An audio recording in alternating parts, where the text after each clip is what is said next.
Vamos con la agenda de los candidatos a la presidencia de la República. Andrés Manuel López Obrador, candidato de la coalición Juntos Haremos Historia, realizó un mitin en San José del Cabo, en Baja California Sur, donde aseguró que ganará en todas las casillas cercanas a las zonas militares, en unidades habitacionales del Ejército y la Marina, porque dijo tiene que pasar por retenes porque él no viaja en avión. El tabasqueño afirmó que tendrá 30 millones de votos en las elecciones del 1 de julio.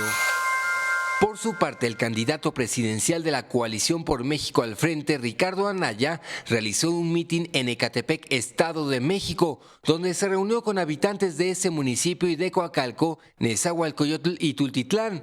Anaya se comprometió a destinar más recursos y apoyos a programas de salud, seguridad, agua potable y transporte público, así como un combate frontal contra los feminicidios y violencia contra la mujer en la entidad mexiquense.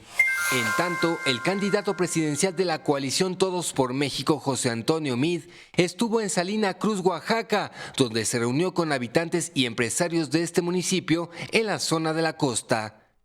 Meade Curibreña anunció un programa de protección a la niñez y erradicar la pobreza en recién nacidos en todo el país. De igual forma, realizó un recorrido casa por casa como parte de su programa Avanzar Contigo, en donde escuchó a los vecinos de la zona centro de Puerto Escondido.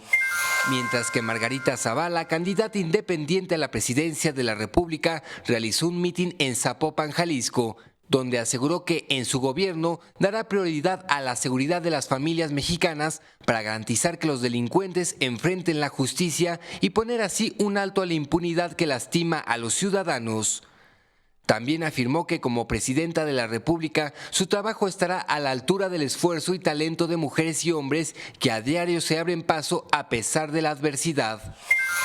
Por último, Jaime Rodríguez Calderón, candidato independiente a la presidencia, inició este sábado su campaña con un mitin con simpatizantes en Monterrey, Nuevo León.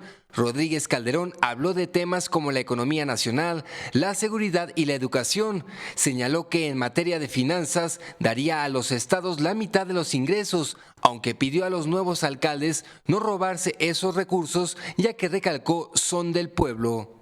Con información de Héctor Mendoza, 21 Noticias.